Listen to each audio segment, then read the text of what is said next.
Хурмузан ак ниет, эр жүрөк, тайманбас, чечкиндүү, аны менен бирге согуш учурунда Митам, Айлакер, Перс кол башчысы болгон. Мусулмандардын бир нече ишенимдүү жеңишке ээ болгону Хурмузанды алар менен жарашууга аргасыз кылат. Бирок биринчи эле ыңгайлуу учур келсе, ал келишимди бузган. Ал ойлочу, ушул жолу сөзсүз жеңишке жетем деп.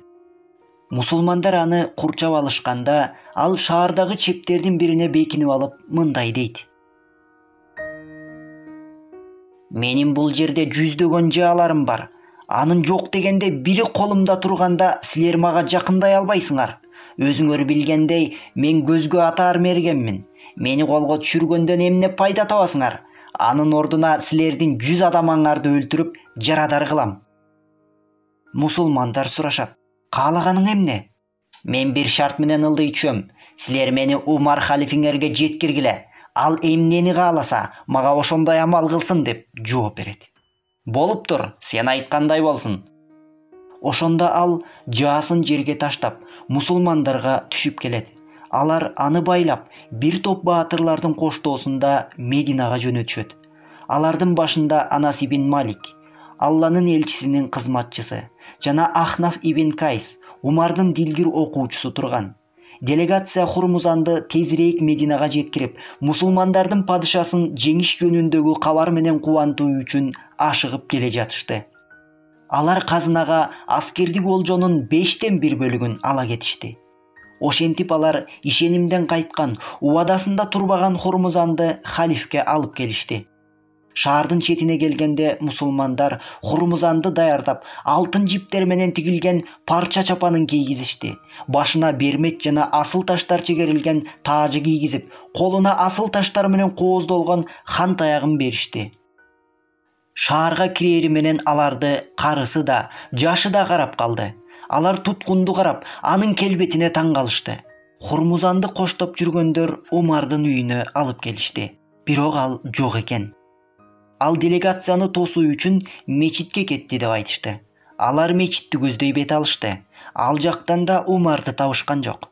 Алар халифти тапканча, аларды ээрчиген адамдардын тобу көбөйө берди. Эмне кылаарын билбей турушканда, көчөдө ойноп жүргөн балдар аларды көрүп, "Эмне болду? Эмнеге ары бери басып жүрөсүңөр? Силер мусулмандар падышасын издеп жатасыңарбы?" деп сурашты. "Ооба, биз аны издеп жатабыз" деп жооп беришти.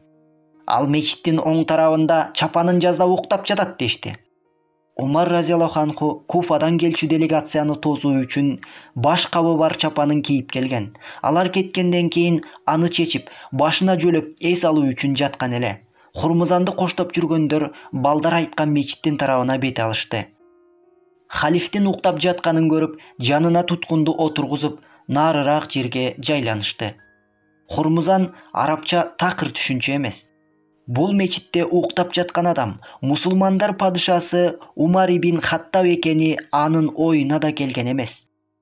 Ал Умар өтө жупуну жашаарын жана бул дүйнөнүн кызыкчылыктарына кайдыгер экенин укканы бар. Бирок византиялыктарды багындырган, эми Хосройлорду жеңген адам моминтип ал тургай эчтеке жамынбай мечитте уктап калат деп элестете да алган эмес. Мамык төшөк, жаздык, кайтаруучулар, кызматчылары жок. Адамдардын тынч отуруп калганын көрүп, аларды халиф келгенче намаз окуганга даярданып атышат деп ойлоду. Бирок Ахнаф ибн Кайс тигилерге белги берип, халиф ойгонуп кетпеши үчүн тынчтан кыла деп ишарат кылды. Ал Умар менен көп убакыт бирге өткөргөн жана анын түн ичинде дээрлик уктабасын билчү.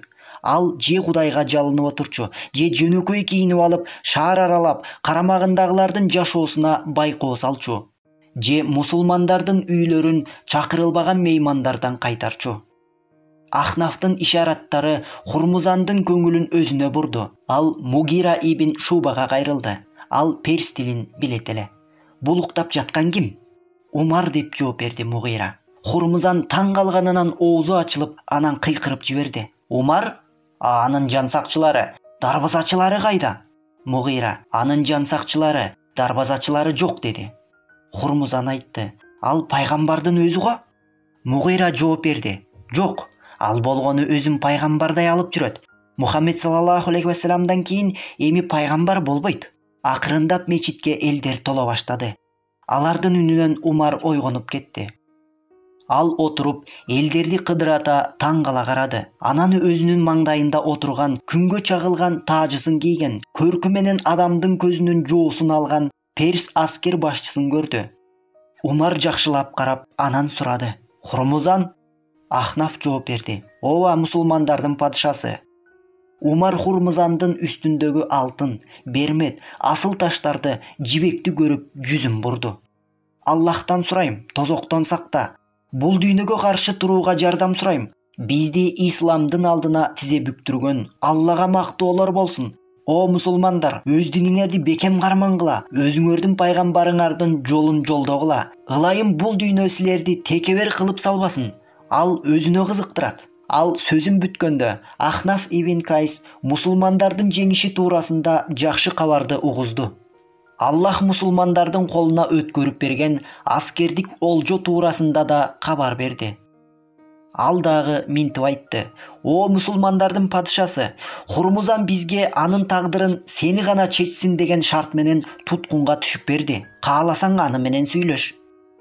Умар: "Мен анын үстүндө текеберчилик жана сылаан кооздуктун көрүнүштөрү турганда аны менен сүйлөшө албайм." Алар Хурмузандын таажысын, асыл таштарды, алтын таягын алып, кадимки калың кездемеден тигилген кийим кийгизишти. Ошондо Умар ага бурулуп: "Эй Хурмузан, сенин арамзалыгың жана Аллага шек келтиргениңдин аягы эмнеге алып келгени сага жагып жатабы?" деди. Хурмузан басынган бойдон башын ылдый салды да мындай деди: "О Умар, биз экөөбүз түркөйлүк заманында жашап жүргөндө Аллах силер менен да, биз менен да эмес болчу. Ошондо биз силерди жеңип алчубуз. Анан силер исламды кабыл алгандан бери Аллах силер менен, эми силер бизди жеңип атасыңар." Умар: "Силер бизди өзүң айткан себептен улам, анан дагы башка себептерден. Эң негизгиси силер бирдиктүү, биз чачыранды болгон үчүн жеңишке жетчүсүңөр" деди да ага сүрдүү карап: "Эмне деп актанасың? Сен келишимдерди биринин артынан бирин бузуп келдиң" деп айтты. Анда Хурмузан: "Мени өлүм жазасына тартасыңбы деп корком" деди. Умар: "Сен мага баарын айтып бүткөнгө чейин андан коркпой эле койсоң болот" деп айтты. Муну укканда Хурмузан бир аз тынчып калды да: "Чынында мен абдан суусап турам" деди. Умар суу алып келүүнү буйрду. Ага чоң идишке суу алып келишти. "Эгер мен каным катып өлүп баратсам да, бул идиштен суу иче албайм." Умар Хурмузанга жага турган идиш алып келүүнү буйрду. Башка сындуу идишке суу алып келишти. Ал аны алды, бирок колу калтырап баштады. "Сага эмне болду?" деп сурады Умар. "Чындыгында мен бул сууну ичип бүткөнчө өлтүрүп коюшабы деп коркуп жатам" деп жооп берди. "Сен аны ичип бүткөнчө сага эч ким тийбейт" деди Умар. Муну уккан Хурмузан идишти алып суусун жерге төгүп жиберет. Умар ага башка суу алып келип бергиле деп буйрат. Хурмузан болсо: "Мен суу ичпейм. Мен болгону анын жардамы менен сенден жан сууга сурадым" дейт. "Мен сени дароо өлүм жазасына тартам" деди Умар. Хурмузан: "Бирок сен мага ырайым бербедиңби" дейт. Анда Умар: "Сен жалган айтып жатасың" деп айтат. Анда Анас ибн Малик мындай дейт: "Ал чын айтып жатат, о мусулмандар падышасы, сен ага ырайым бердиң." "Азап сага, о Анас! Кантип мени Бара ибн Малик менен Мадза уулу Саурду өлтүргөн адамга ырайым берет деп ойлойсуң? Эч качан. Сен өзүң айтпадыңбы? Сен мага баарын айтып бергенче сага эч ким тийбейт, жана сууну ичип бүткөнчө сага эч ким тийбейт деп айтпадыңбы?" Ахнаф да Анастын сөздөрүн тастыктады. Айланада тургандар да өкүмдардын Хурмузандын коопсуздугуна кепилдик кылган сөздөрүн тастыкташты. Ошондо Умар Хурмузанга каардуу карап туруп: "Сен мени алдадың, а мен Алланын аты менен ант кылам, мусулмандын гана алдаганына алдана алам." Ошондо Хурмузан исламды кабыл алат.